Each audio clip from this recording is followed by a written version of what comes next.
Começa agora pelo YouTube. Tocando em frente. No nosso canal do YouTube, não percam. Bom programa. A internação é um dos caminhos mais buscados como parte do tratamento para a dependência química. É neste momento que muitas famílias encontram dificuldades. Com o objetivo de buscar vagas sociais a custo zero para atender famílias carentes, lançamos a campanha Tocando o Coração. Ouça o programa Tocando em Frente, com o psicólogo Ivanildo de Andrade, todos os sábados a partir das 7 da noite, pela Rádio 9 de Julho. E saiba mais sobre a campanha Tocando o Coração. Deixe seu coração ser tocado e venha fazer parte desta história. Olá, meu nome é Marcela. Esta linda campanha fez com que o amor deram esperança à vida dos meus filhos, que hoje estão fazendo um tratamento num dos melhores hospitais de São Bernardo do Campo, Hospital Lacan, me acompanhado e vendo a melhora deles a cada dia. Quero dizer para os familiares ou até mesmo o usuário que existem pessoas que fazem um trabalho por amor à sua vida. Se não fosse através do programa Tocando em Frente, com a campanha linda, Tocando o Coração, faz muita diferença nas nossas vidas, dando qualidade de vida, dando estratégias para que a gente tenha uma vida melhor. Venho dizer, pais, mães, todos que estão envolvidos para a melhora de um dependente, não desistam, lutem, acredite, tenha fé. Existe sim pessoas que por amor podem lutar junto com você. Vocês não estão sozinhos. Agradecer ao psicólogo Evanildo de Andrade e toda a sua equipe, Alex Braga, o Hospital Lacan, a equipe de profissionais, enfermeiros, psicólogos, todos que fazem parte pela melhora e a qualidade de vida dos meus filhos.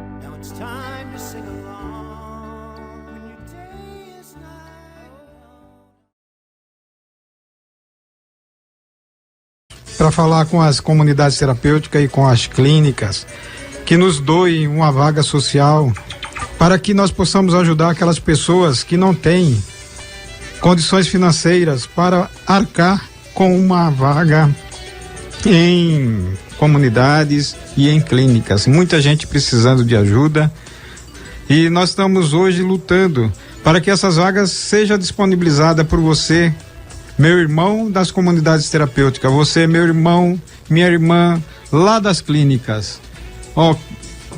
Deixa tocar seu coração, liga pra gente, oferece tua vaga e você pode ter certeza absoluta que você vai sempre ganhar com isso. Você vai ganhar porque você vai ajudar um irmão que necessita de ajuda. Você vai ajudar uma família que realmente está no desespero para internar o seu ente querido. Não pense duas vezes. Entre em contato com a gente pelo e-mail @tocandocoracão @gmail.com, tocandocoracão @gmail.com, ou pelo telefone 2779-6420. O DDD é 11. Você de todo o país, liga pra gente, por favor. Deixa a gente tocar seu coração. Seja tocado o seu coração. Essa campanha não é minha, não é do Ivanildo de Andrade, não é do Miguel Tortorelli. Essa campanha é das famílias. Deixa o seu coração ser tocado. Nós queremos agradecer, aproveitar, viu, Ivanildo José, e agradecer o Hospital Lacan, em nome da Geisa, que tem dado um suporte fantástico à campanha. Nós temos internado várias pessoas lá, mas nós precisamos que as comunidades também venham para esse projeto. Nós temos uma fila enorme de pessoas querendo e precisando de tratamento. Nós precisamos de você. Abra o seu coração. tocandocoracal@gmail.com. É isso aí. Romina, você está na linha, Romina? Eu estou, sim. É isso aí. Então hoje nós estamos aqui com o programa Tocando em Frente Família com Amor Exigente, e na linha conosco a Romina Miranda, como eu já disse anteriormente, coordenadora do programa Recomeço Família, especialista em dependência química, mestranda em dependência química e voluntária do Amor Exigente. Uma boa noite, Romina. Hoje o tema aqui que nós vamos partilhar com o nosso ouvinte, é codependência, né? O que seria codependência? Qual é a dificuldade hoje da família compreender a questão da codependência? Como que ela pode superar essa fase inicial de negação, enfim, e de que forma, né, os grupos de Amor Exigente e também o programa Recomeço Família pode ajudar as pessoas, aos familiares de quem tem o problema do álcool ou das drogas. Boa noite, Romina. Boa noite, um prazer estar aqui com vocês todos, viu? Muito bom. Então a gente já pode começar a entrar nesse tema super abrangente? Com certeza, Romina. E você é especialista nisso, hein? Que bom. Escreveu um livro, inclusive. Romina também é escritora. Escreveu o livro da codependência, do Padre Haroldo, Uma Só Palavra. Isso. E você falou que tem alguma coisa no forno também, Romina? Tem alguma coisa no forno aí pro final do ano. Que legal. Tá? No sentido realmente de orientar famílias e tudo mais. Romina, o que a família precisa fazer? Qual é o primeiro passo para a família?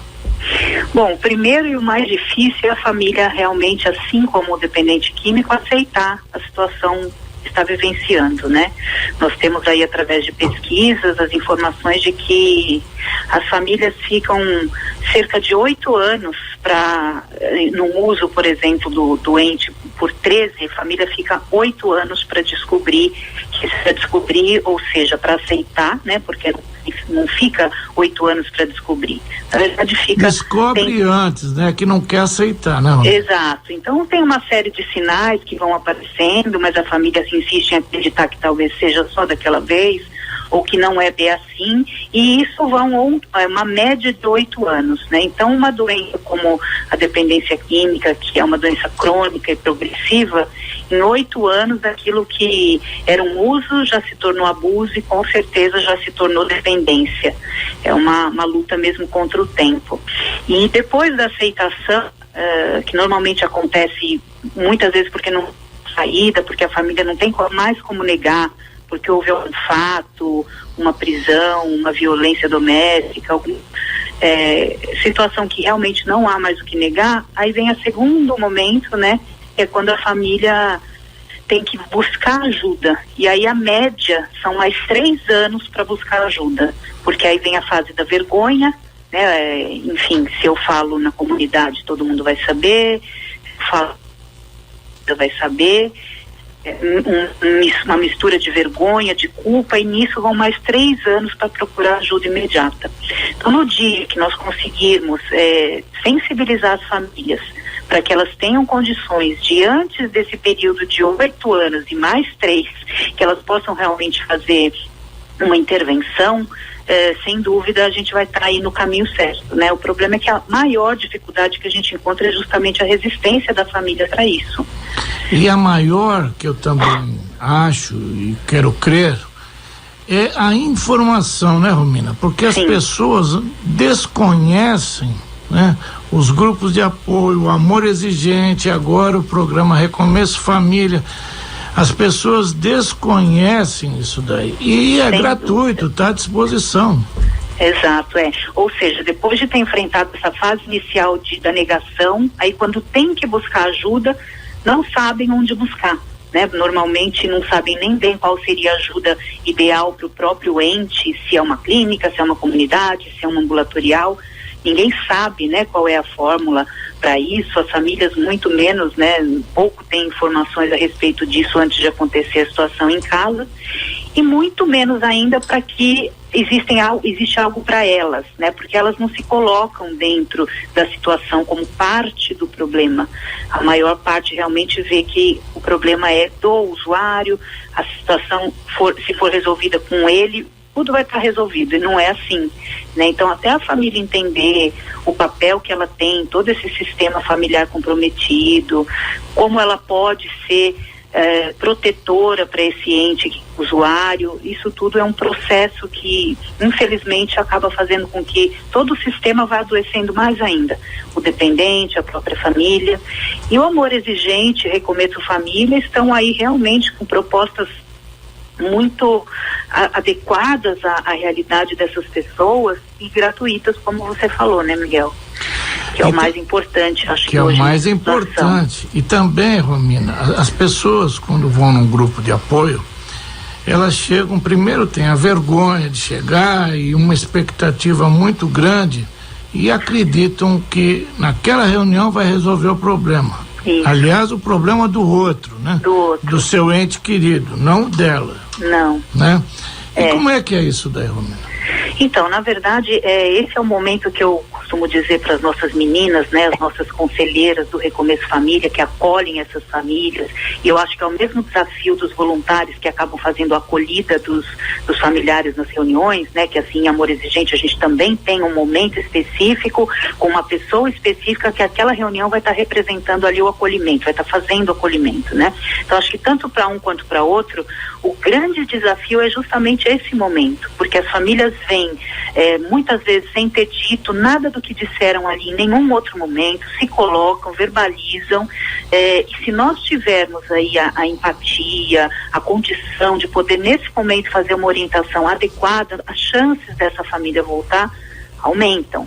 Claro que essa adesão não depende única e exclusivamente da nossa forma de orientação, depende da prontidão da família, né? Assim como o dependente químico precisa estar motivado para o tratamento, a família é a mesma coisa. Nós temos membros da família que ainda estão muito motivados e em busca de ajuda, dispostos a fazer o que for necessário, né? Então, se você disser, se você ficar aqui, você pode vir ajudar o seu ente usuário, esse familiar vai ficar.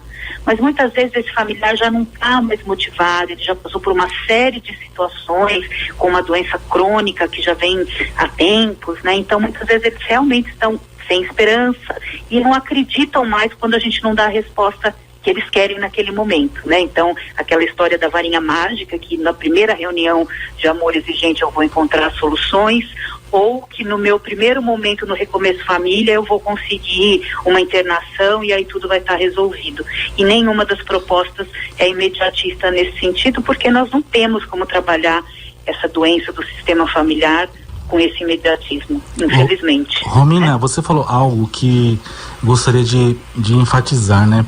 Infelizmente, os familiares, eles têm uma ideia, uma fantasia de que quando o dependente aceita o tratamento, aceita ajuda, a solução é fazer o que? A internação.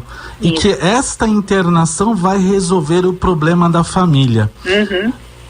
Não foi uma, nem duas, nem três, foram muitas vezes que eu já vi uma família acreditar piamente que o problema seria resolvido numa internação e não se preocupava em fazer o seu tratamento.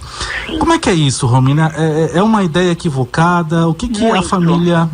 até para a família compreender, né? É muito equivocada e muito problemática, no sentido de que a gente acaba, às vezes, por exemplo, quando nós temos baixa no grupo ou até no tratamento, por exemplo, individual, é quando, às vezes, a família vai com a intenção de conseguir, digamos, uma internação.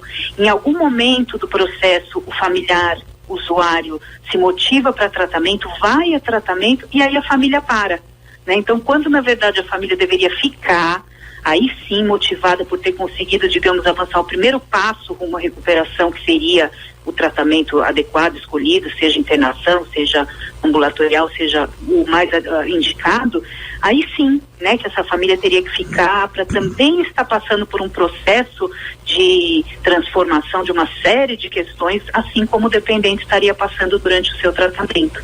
E é justamente aí que a gente costuma perder muitas famílias, né? Porque, olha, agora eu consegui, agora resolveu, agora ele está lá, baixa um pouco aquela ansiedade toda de que eu tenho aquele problema todos os dias comigo, eu preciso de buscar ajuda, não, porque agora ele está afastado, ele está internado, ele vai ficar lá 6, 9 meses, então eu tenho tempo, né, para mim. E aí realmente essa é uma ideia bastante equivocada, porque nós não podemos imaginar, uma coisa, acho que é um exemplo bem simples, né, para a gente imaginar essa questão do dependente químico, da doença aí no sistema familiar. É como se ele estivesse externalizando um sintoma, ou seja, uma febre. Então, quando o nosso ente querido, seja ele independente da doença, ele manifesta uma febre, a gente vai buscar ajuda no hospital, né? Então a febre passa, tem um paliativo que vai fazer a febre passar, mas se ele voltar e não tiver o tratamento adequado, a febre vai voltar. Então é mais ou menos assim a questão da família. Quando eu interno, quando eu levo o meu ente para tratamento, eu estou tratando a febre, eu estou tratando o sintoma da minha família, que surgiu com a dependência química. Mas a questão familiar, as problemáticas que deram guarida para acontecer, para que a dependência conseguisse crescer no sistema familiar, ela ainda está lá. Então, se a família não cuidar dessa causa, é muito provável, né, que no retorno ao lar o ente vá se deparar com uma família ainda com os mesmos manejos inadequados, com as mesmas disfunções, os mesmos padrões adoecidos, e que tenha uma chance muito maior de recaída do que se todo o sistema estivesse sendo cuidado. Romina, a Lívia Lopes é psicóloga, especialista em dependência química também. Sim. Ela está fazendo uma observação aqui conosco, ela sempre participa com a gente, né? Falando sobre um caso assim, que às vezes um codependente, ele busca se separar desse dependente com uma forma de se distanciar do problema, e às vezes acaba se casando ou tendo outras relações disfuncionais com outras pessoas com problema, né? E que um familiar, quando se trata, também acaba atingindo ou ajudando o dependente químico a se manter sóbrio. Isso, ela diz um percentual em 50% dos casos. Como é que você vê isso? Às vezes esse familiar que não se trata e se afasta e se relaciona com o outro, e também o quanto uma família em tratamento ajuda o processo de recuperação do dependente. Bom, primeiro um beijão para a Lívia, né, que é super parceira, está sempre acompanhando o que a gente faz. Obrigada aí pela pergunta, realmente muito pertinente as duas, né? A questão de como a família auxilia, tem uma taxa muito maior de adesão ao tratamento familiar usuário quando a família está em recuperação, isso é bastante visível no nosso dia a dia, né? Quando existe a adesão da família, ela toda vai modificar o seu comportamento, que vai ser coerente àquilo tudo que está acontecendo com o dependente durante o seu tratamento, né? Então a linguagem vai ser a mesma, os padrões de comunicação trabalhados vão ser os mesmos, tanto para o usuário quanto para a família. Enquanto a família aprende a falar não, o usuário começa a lidar com a frustração. Enquanto a família aprende sobre dependência química, o usuário aceita mais a sua doença. E assim é um processo realmente que ele tem que estar, todo o sistema familiar tem que estar permeado por essa promoção de saúde. Não adianta a gente trabalhar uma frente, a outra não. Infelizmente a gente ouve casos de dependentes que saíram de comunidades, de clínicas e estão bem, e que acabam tendo que se distanciar fisicamente também dos seus entes, dos seus familiares, às vezes mudando até de estado, para conseguirem viver em recuperação, né? Isso nós já ouvimos pessoas que têm que viver assim para poder conseguir estar em recuperação. E isso é muito triste, porque na verdade a família não deu a chance, né, de tentar fazer diferente, e quem sabe poderia acolher toda essa situação nova e transformar todo um padrão, qualidade de vida em todo o sistema, enfim. Em relação a outra questão das escolhas, né, das pessoas que convivem, no caso, acredito que esteja se referindo à questão conjugal, isso é realmente, pesquisas também vêm mostrando que a questão da intergeracional, ou seja, de como a dependência química influencia nas próximas gerações, além da questão direta aí do filho, pai, mãe, pela questão genética e até comportamental, pesquisas têm mostrado que também existe uma outra linha intergeracional, que é a escolha das filhas dos usuários por parceiros também que mantenham esse perfil usuário. Por que perfil usuário? Porque nem sempre eles são dependentes do mesmo tipo de droga ou dependentes de droga. Às vezes é só questão do comportamento compulsivo, mas às vezes para droga, às vezes para o sexo, às vezes para o jogo.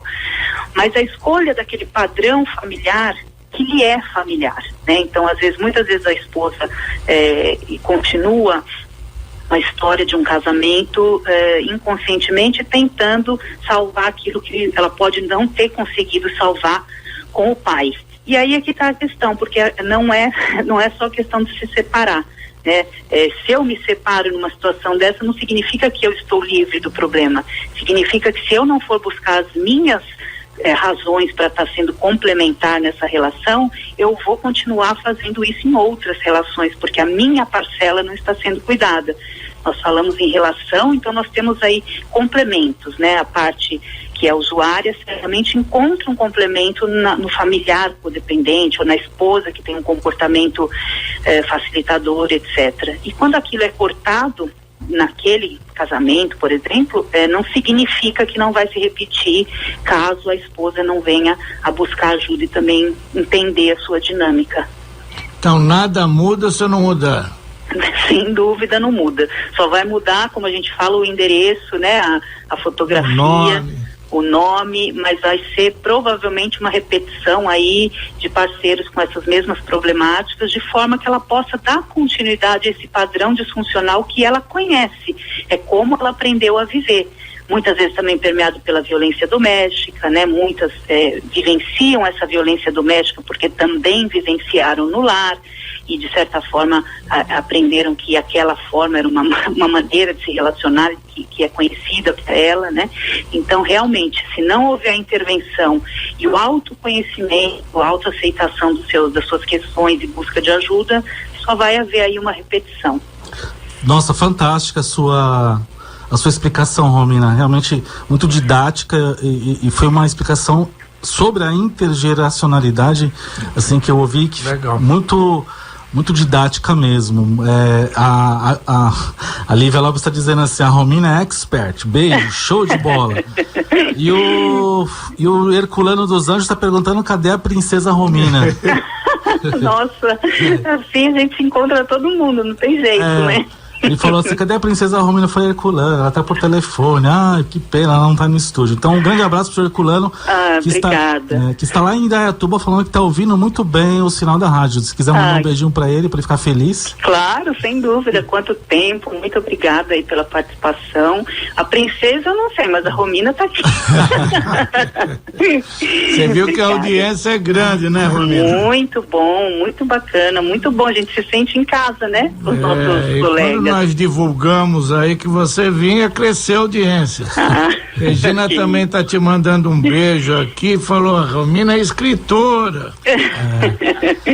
Que bom, obrigada. A questão intergeracional é um fator que influencia na escolha do padrão familiar disfuncional. É um pouco disso, né? Como que essa questão intergeracional influencia, às vezes, na escolha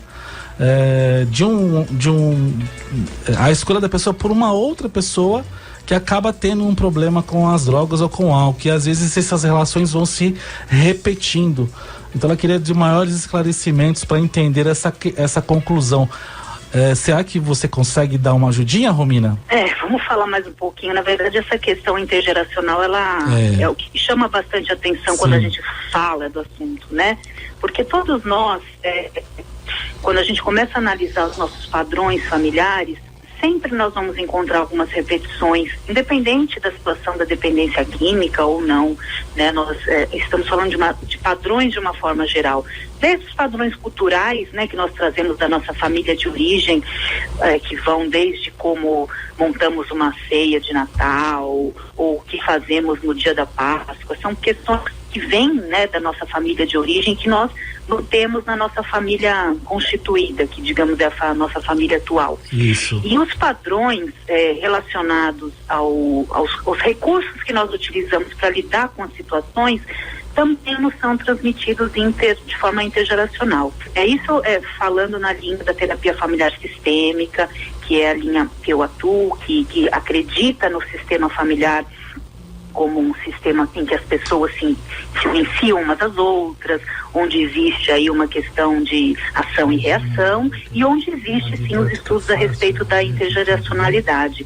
E nesse caso, falando nessa questão, é muito comum quando nós utilizamos uma ferramenta específica para fazer, digamos, a árvore genealógica de uma pessoa quando estamos ali buscando entendê-la em tratamento.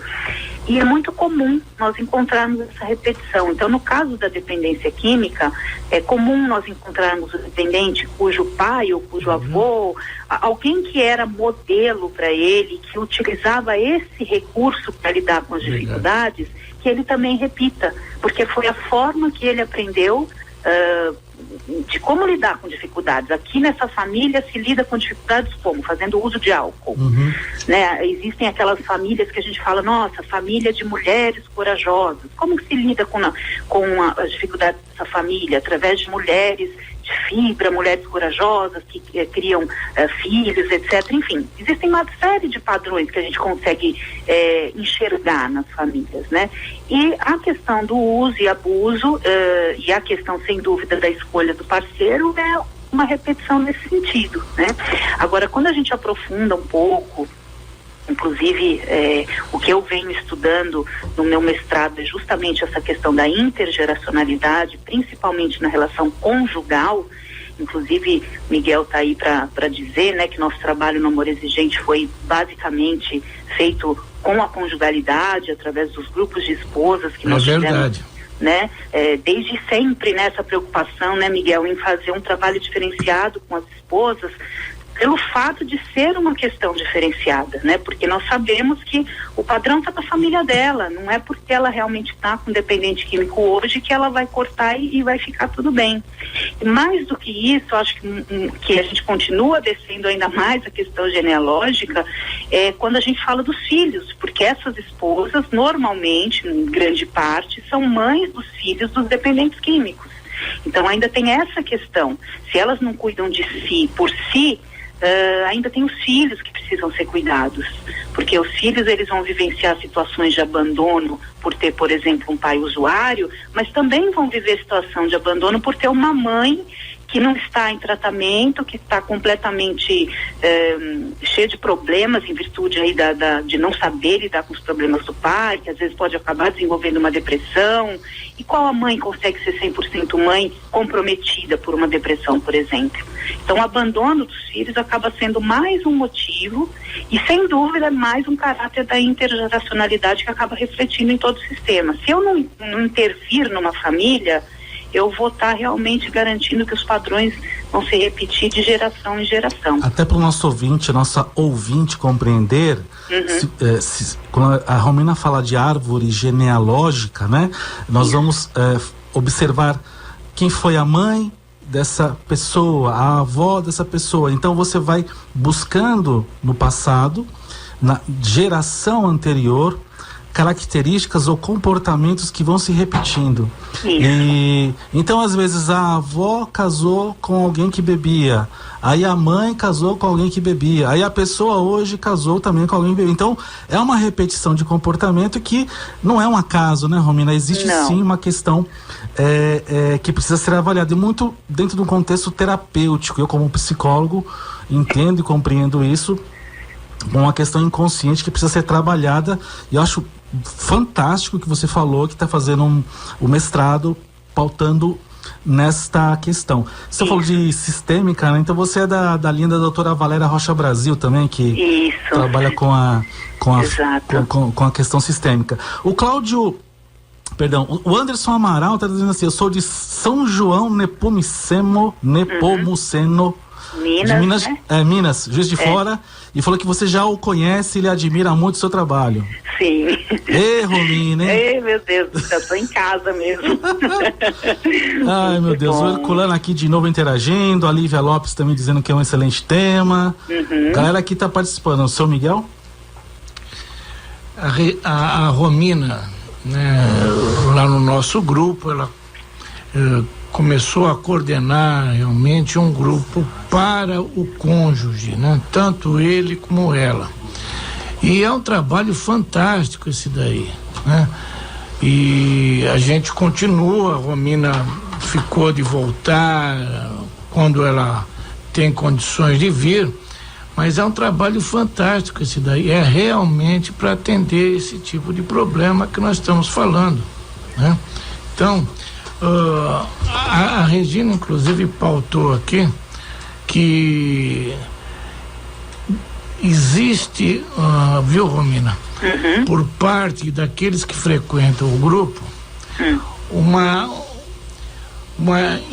interação muito grande, e eles acabam tendo sucesso, né? Porque a gente sabe que funciona, mas é justamente um grupo separado, é diferenciado, porque são só os cônjuges, né? Fora normalmente vai a sogra ou a mãe, enfim, então fica fora, e as pessoas têm mais condições de se abrirem e receberem o retorno. É isso, Romina? Exato. E na época, assim, eu acho que no início, isso foi logo realmente notado pela Regina, a questão, né, de estar com sogras e noras junto, não é só ali que isso não é fácil, hein, gente? Ali também não é fácil. Sogra e nora, tudo junto. Sogra e nora. Ai, né? meu Porque Deus. Você imagina um grupo de apoio com sogra e nora. O coordenador tem que ser bem saudável, hein? Não é? Porque, na verdade, em uma grande parcela dos casamentos onde existe a dependência química, a esposa, ela acaba desempenhando um papel disfuncional de mãe, digamos assim, um papel maternal, né? O papel no sentido de cuidar de todas as responsabilidades da casa, de privar o cônjuge das suas responsabilidades, e esse papel, ele acaba sendo muito similar, digamos, dentro do sistema familiar, ao papel da mãe. Então acaba tendo realmente muita dificuldade no trato entre mãe e esposa, entre nora e sogra, e nós notamos realmente isso no grupo. E quando há separação, no sentido de que cada uma possa colocar as suas frustrações, as suas dificuldades no trato com o usuário, mas cada uma com o seu papel original, a gente consegue direcionar um pouco melhor, porque a disfunção realmente no sistema se dá justamente por papéis invertidos, por papéis trocados, né? Quando a gente tem uma família onde o filho faz o papel de pai, a gente já tem uma disfunção. Então, se a gente tem uma família onde a esposa, ao invés de ser esposa, ela é mãe, também é outra disfunção. Ou a mãe não consegue exercer, por exemplo, o papel da mãe do adulto, ela ainda continua sendo o papel do filho criança ou do filho adolescente, ela não consegue ultrapassar essa fase, né, deixar de ter um filho adolescente para ter um filho adulto, por exemplo, ainda continua tendo padrões de comunicação similares ao que tinha durante a adolescência. Enfim, essa questão de papéis que não foram adequados a realmente a sua realidade, ou que são, acaba criando toda uma disfunção. Então, no grupo nós tínhamos mesmo esse grande índice aí de sucesso no que se refere a ter essa separação, mas no sentido até de uma entender melhor a outra depois de que se colocarem novamente, né? E realmente foi uma época muito interessante quando nós começamos esse trabalho. E continua, viu, Romina? Continua, muito. Só você que precisa voltar. Falei, sabia que ele ia me pegar nessa em qualquer momento.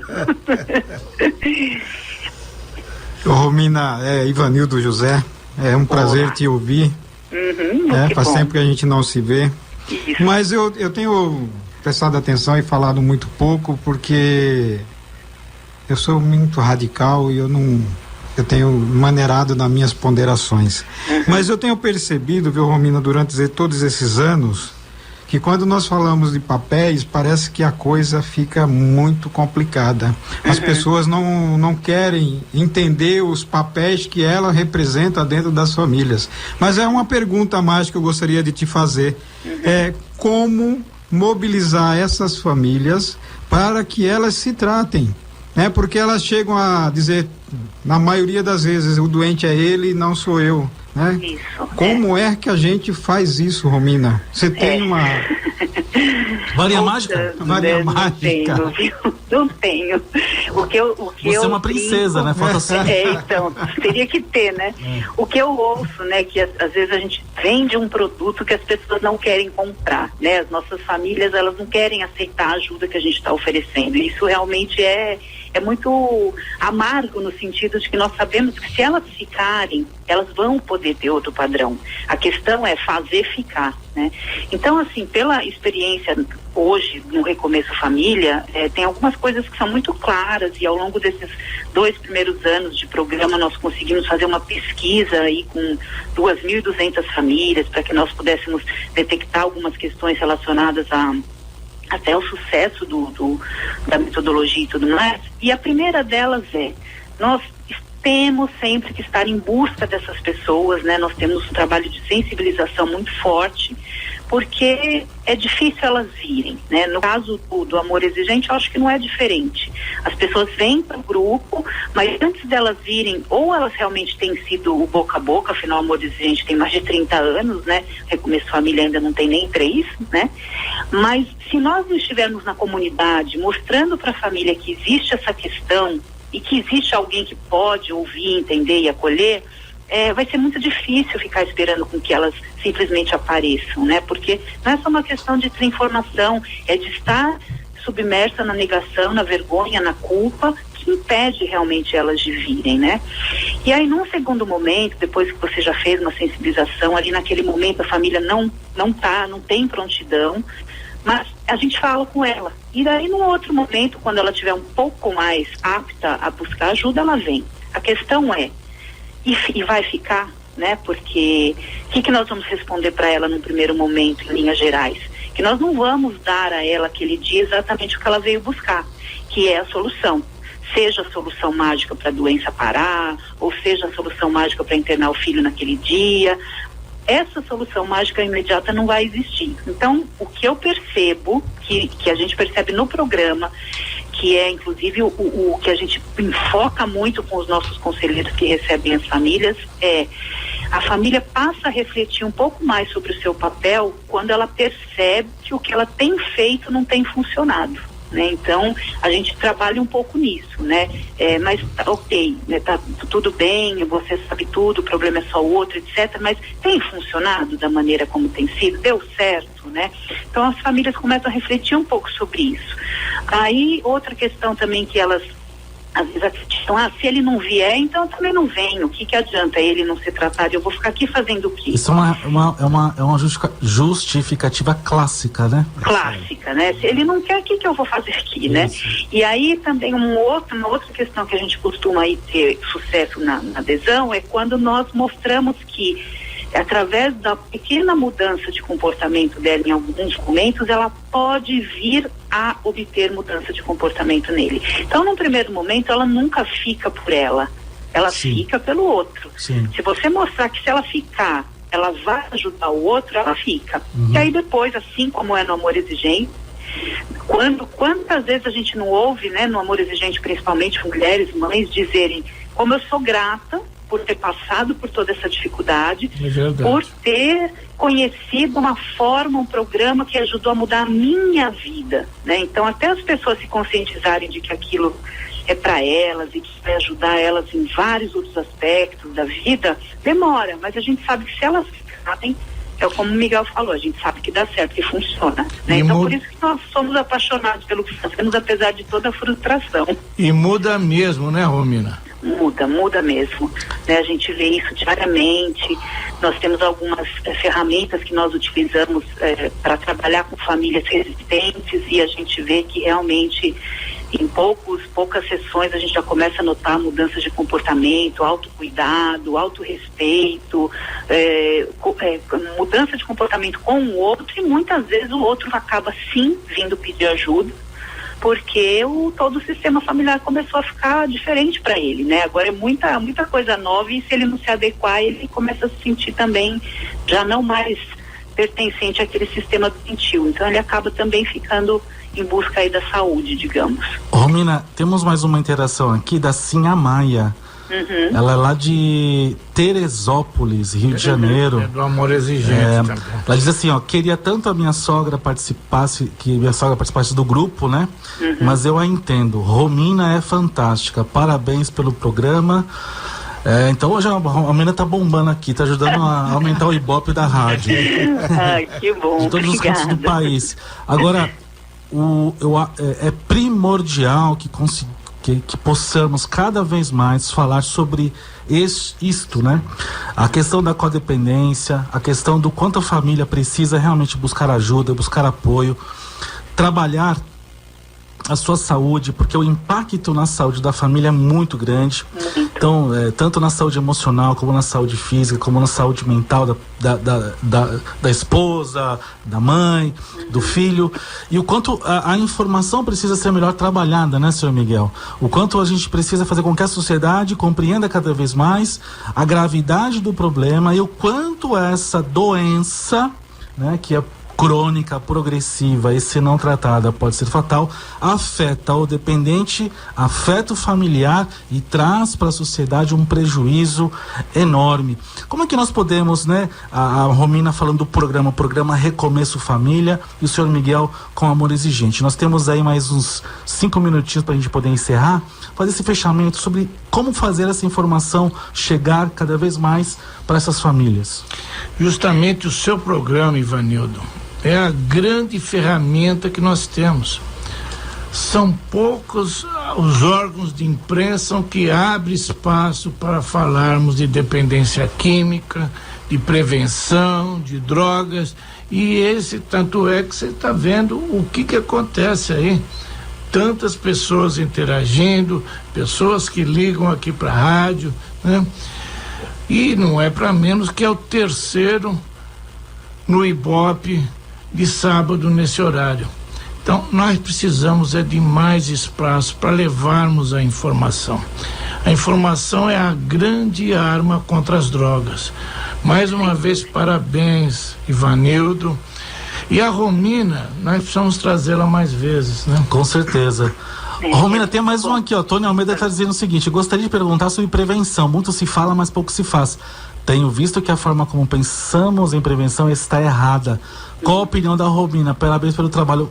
Tony Almeida, grande abraço. É lá de Limeira, se eu não me engano, é assistente da doutora Maíra Costa. É isso, Romina. Então, orientação, informação e essa questão da prevenção pelo Tony Almeida. Então, a prevenção aí, no nosso caso específico aqui, a gente já imagina estar fazendo uma prevenção a partir do momento que nós estamos interagindo num sistema familiar. Perfeito. Eu, especificamente, estou com familiares de dependentes químicos, ou seja, onde a doença já está instalada. Então, a gente não está falando em prevenção primária, aonde nós vamos falar com pessoas que nunca tiveram essa questão, mas nós vamos falar com pessoas que têm a questão, mas que os seus entes das gerações vindouras são potencialmente são fator de risco, né? São pessoas que correm o risco de desenvolver. Então, acredito que, assim, no nosso caso especificamente, a prevenção é feita através da promoção da saúde no sistema familiar. Trabalhando a família de hoje, eu acredito que a família de amanhã está sendo trabalhada em termos de prevenção. Mas aí, sem dúvida, prevenção, a gente precisaria de um outro dia para falar tudo isso, não é? Um programa inteiro para isso. É verdade. Né? E eu gostaria muito de agradecer, realmente o programa faz toda a diferença na comunicação, a mídia realmente é muito pequena, né, o que a gente tem, e é de fundamental importância. Então, acho que a mídia aliada ao nosso bater pernas ou o nosso trabalho de formiguinha aqui e acolá, é só o que a gente tem realmente hoje para dizer como tentar fazer diferente. Então a gente tem que valorizar muito aí o que nós temos. Muito obrigada pela oportunidade. Romina, é rápido agora porque nosso tempo está acabando mesmo. Mas assim, eu também tenho um caso que a gente acompanha há muitos anos, de famílias também que deram muito certo. Como o Miguel diz, não é só para o dependente, né? É para a família tem que se libertar, a família tem que entender isso. E tem casos, eu coordenei uma sala de Amor Exigente durante uns 13 anos, né? Que falava do programa do Amor Exigente, e lá se casou gente, hoje tem filhos com 10 anos, sabe, Romina? feliz, sem, sabe? É um programa para a vida, né? Um programa de qualidade de vida. Ele está sendo usado aí por meio dessa questão da dependência química, mas sem dúvida os parâmetros que ele atinge é muito além, né? Então é um privilégio a gente ter contato com a programação do Amor Exigente. Exatamente.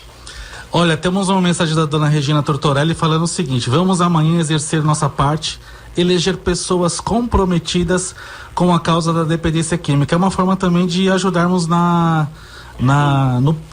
levar informação, né? Ter pessoas que realmente estejam envolvidas com a questão da dependência química, né? Vai ajudar bastante, né? Que nós não temos ninguém hoje que defenda essa causa, a não ser o ministro Osmar Terra. Bom, é isso. Então, muito obrigada mais uma vez pela oportunidade e até uma próxima. Romina, eu quero que você da próxima vez venha ao vivo, por favor. Eu vou, pode deixar que eu vou. Pro Herculano poder te ver também. Tá certo. E a partir de terça-feira tá no YouTube. Terça-feira já tá no YouTube essa entrevista, tá no nosso canal do YouTube, canal do programa Tocando em Frente. Se você quer resolver seu problema com a bebida ou ajudar outras pessoas a se recuperarem do alcoolismo, procure Alcoólicos Anônimos. Se preferir, adquira o livro Alcoólicos Anônimos e descubra como essa irmandade tem ajudado milhões de pessoas a se recuperarem do alcoolismo. Acesse o nosso site www.alcoolicosanonimos.org.br. Alcoólicos Anônimos. Uma vida serena e feliz sem a bebida.